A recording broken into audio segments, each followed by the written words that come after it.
ನೀವು ಈಗ ನೋಡ್ತಾ ಇದ್ದೀರಾ, ಒಂದು ಬೃಹದಾಕಾರದ ಬೆಟ್ಟದ ಕೆಳಗೆ ನಾವು ನಿಂತಿದ್ದೀವಿ. ಈಗ ನಾವು ಆ ಬೆಟ್ಟದ ತುದಿಗೆ ಹೋಗಬೇಕು. ಯಾಕೆ ಅಂದ್ರೆ ಅದಕ್ಕೊಂದು ಕಾರಣ ಇದೆ. ಆ ಬೆಟ್ಟದ ತುತ್ತ ತುದಿಯಲ್ಲಿ ಒಂದು ವಿಶೇಷವಾದ ಸ್ಥಳ ಇದೆ. ನಿಮಗೆ ಆಶ್ಚರ್ಯ ಅನಿಸಬಹುದು. ಈ ಬೆಟ್ಟದ ತುದಿಗೆ ಹೋಗಬೇಕು ಅಂದ್ರೆ ಸುಮಾರು 1800 ಮೆಟ್ಟಿಲುಗಳನ್ನು ಹತ್ಕೊಂಡು ಹೋಗಬೇಕು. ಅಂದ್ರೆ ಮೇಲೆ ಹತ್ತೋದೇ ಒಂದು ದೊಡ್ಡ ಸಾಹಸ. ನಮ್ಮ ಸತ್ಯಂ ಶಿವಂ ಸುಂದರಂ ತಂಡ ಇಂಥ ಸಾಹಸ ಯಾತ್ರೆ ಮಾಡೋದಕ್ಕೂ ಒಂದು ಕಾರಣ ಇತ್ತು.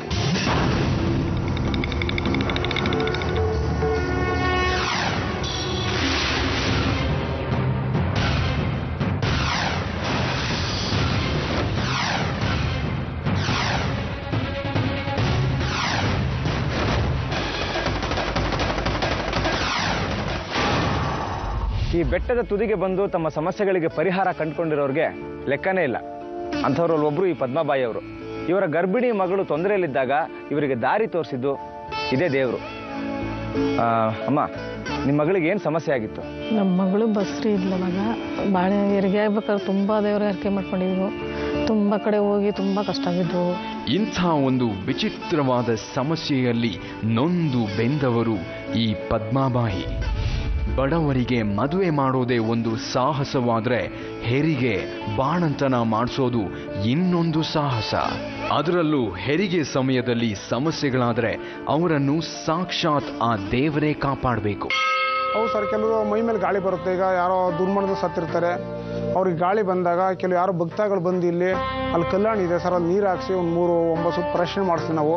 ಅದಕ್ಕೊಂದು ಇಮೇಲ್ ಮನ್ಸು ಕೊಟ್ಟಾಗ ಮೈ ಮೇಲೆ ಬಂದರೆ ಅಲ್ಲೇ ಒಂದು ಬೇವಿನ ಕಡ್ಡಿ ಮರ ಇದೆ ನೋಡಿದ್ರೆ ದೇವಸ್ಥಾನ ಭಾಗ, ಅದು ಮುರ್ಕೊಂಡು 1-2 ಏಟು ಹೊಡೆದು ಬಿಡಿಸಿ ಅದಕ್ಕೆಲ್ಲ ಒಳ್ಳೇದಾಯ್ತು ಸರ್. ಅದಾಗ ಒಂದು ಜಿಟ್ ಕಿತ್ತಿ ನಮ್ಮ ಕಾಲಿಗೆ ಕಟ್ತದೆ. ಕಟ್ಟಾಗ ಆಯ್ತಪ್ಪ ನಾನು ಎಲ್ಲೂ ಹೋಗಲ್ಲ, ಹಿಂಗೆ ಪಾದಿರ್ತೀನಿ ಅಂತ ಹೇಳಿಸಿ ಆ ಕಾಲಿಗೆ ಕಟ್ಟಾಗ ಅಲ್ಲಿಗೆ ಒಂದು ತೇರು ತಾಕ್ತಾಗ ಅಲ್ಲಿಗೆ ಜ್ಞಾನ ಇದಾದಾಗ ಸರ್, ಅಲ್ಲಿ ಆಚಾರ ಬರ್ತಾರೆ, ಎಲೆಕೊಪ್ಪ ಅಂತ ಇದೆ. ನಮ್ಮ ನೆಳ್ಳದ ಹಿಂಗೆ ಬೀಳುತ್ತೆ. ನಮ್ಮ ನೆಳ್ಳಲ್ಲಿ ಗೊಂಬೆ ಉಯ್ತಾರೆ, ಅದರ ಮನುಷ್ಯನ ಥರ ಸೇಮ್ ಗೊಂಬೆ ಊದಿ ಅದಕ್ಕೆಲ್ಲ ರಕ್ತ ತಿಕ್ಕಿ ಅದಕ್ಕೆ ಅನ್ನ ಹಾಕಿ ಅದಕ್ಕೊಂದು ಶಾಂತಿ ಮಾಡಿದರೆ ಅಲ್ಲಿಗೆಲ್ಲ ಅವ್ರ ಕಷ್ಟ ಎಲ್ಲ ಪರಿಹಾರ ಆಗುತ್ತೆ. ಹೌದು, ಈ ಬೆಟ್ಟದ ತುದಿಯಲ್ಲಿ ಇಂಥ ಒಂದು ಪವಾಡ ನಡೆಯುತ್ತೆ. ಇಲ್ಲಿನ ದೇವರು ಬಸಿರು ಬಾಣಂತನದ ಸಮಯದಲ್ಲಿ ಬರೋ ತೊಂದರೆಗಳಿಗೆ ಪರಿಹಾರ ಕೊಡ್ತಾನೆ. ಇದಕ್ಕೆ ಪದ್ಮಾಬಾಯಿ ಅನುಭವಿಸಿದ ಯಾತನೆ ಮತ್ತು ಪಡ್ಕೊಂಡ ಪರಿಹಾರವೇ ಸಾಕ್ಷಿ. ಪದ್ಮಾಬಾಯಿ ಕಷ್ಟದಲ್ಲೇ ಮಗಳ ಮದುವೆ ಮಾಡ್ತಾರೆ. ವರ್ಷದಲ್ಲೇ ಮಗಳು ಸಿಹಿ ಸುದ್ದಿಯನ್ನು ಕೊಡ್ತಾಳೆ. ಕಷ್ಟವೋ ಸುಖವೋ ಹೆರಿಗೆ ತಾಯಿ ಮನೆಯಲ್ಲೇ ಆಗ್ಬೇಕು ಅನ್ನೋದು ಪದ್ಧತಿ. ಪದ್ಮಾಬಾಯಿ ಕೂಡ ಮಗಳನ್ನು ಬಾಣಂತನಕ್ಕೆ ಅಂತ ತವರಿಗೆ ಕರ್ಕೊಂಡು ಬರ್ತಾರೆ. ಎಲ್ಲ ಚೆನ್ನಾಗೇ ಇತ್ತು.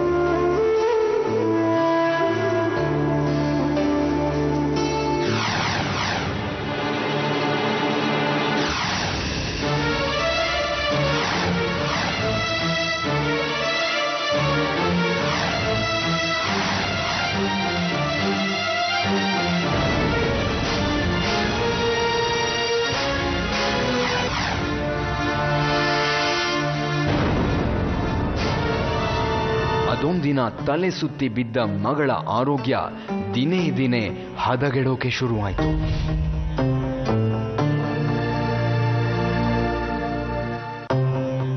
ಶಾಂತಿ, ಅಕ್ಕಿ ಹರ್ಸಾಕ್ಲಿಲ್ವಮ್ಮ? ಬೇಗ ಬೇಗ ಹರ್ಸು, ಅನ್ನ ಮಾಡಬೇಕು.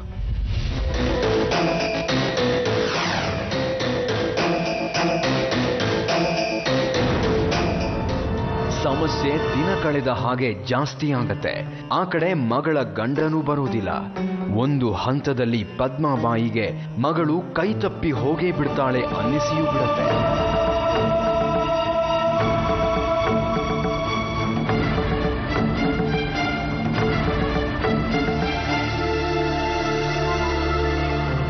ಪದ್ಮಾಬಾಯಿಗೆ ಮಗಳನ್ನು ದೊಡ್ಡ ಆಸ್ಪತ್ರೆಗೆ ಸೇರಿಸೋ ಶಕ್ತಿ ಇಲ್ಲ. ಕಡೆಯೆಲ್ಲ ಹೋಗಿ ಚಿಕಿತ್ಸೆ ಕೊಡಿಸಿದ್ದಾಯಿತು.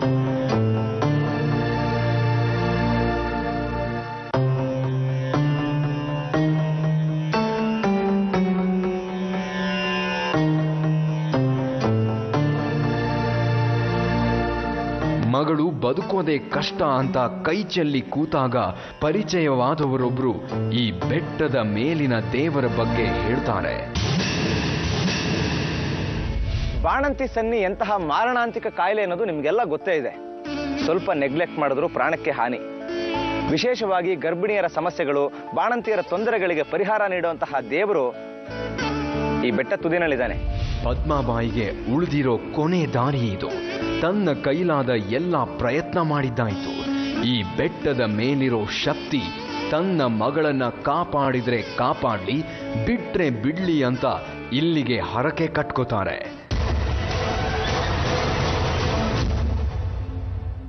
ಇಲ್ಲಿನ ಹರಕೆಯೇ ವಿಚಿತ್ರ. ಸಾವಿರಾರು ಅಡಿ ಎತ್ತರದ ಬೆಟ್ಟ ಹತ್ತಿ ಹೋದ್ರೆ ಅಲ್ಲೊಬ್ಬ ಕಲ್ಲು ಕೆತ್ತುವ ವ್ಯಕ್ತಿ ಇರ್ತಾರೆ. ಈ ಬೆಟ್ಟದ ತುದಿಗೆ ಬಂದು ಸಮಸ್ಯೆ ಇರೋ ವ್ಯಕ್ತಿ ನಿಂತ್ಕೋಬೇಕು. ಅವರ ನೆರಳಿನ ಮೇಲೆ ಈ ವ್ಯಕ್ತಿ ಕಲ್ಲಿನಲ್ಲಿ ಒಂದು ಆಕೃತಿಯನ್ನ ಕೆತ್ತುತ್ತಾರೆ. ಪದ್ಮಾಬಾಯಿ ಇಲ್ಲಿಗೆ ಬಂದು ತನ್ನ ಮಗಳ ಕಾಯಿಲೆ ವಾಸಿಯಾಗ್ಲಿ ಅಂತ ಕಲ್ಲು ಹುಯಿಸ್ಕೊಳ್ಳೋ ಹರಕೆ ಕಟ್ಕೋತಾರೆ. ಅದೇ ಪ್ರಕಾರ 1800 ಮೆಟ್ಟಿಲು ಹತ್ಕೊಂಡು ಬಂದು ಈ ಸೇವೆ ಮಾಡ್ತಾರೆ.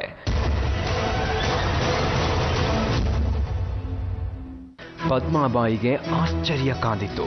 ಬೆಟ್ಟ ಹತ್ತಿ ಈ ಹರಕೆ ತೀರಿಸಿಕೊಂಡು ಹೋಗ್ತಿದ್ದ ಹಾಗೆ ಮಗಳು ಸಂಪೂರ್ಣ ಗುಣಮುಖಳಾಗ್ತಾಳೆ.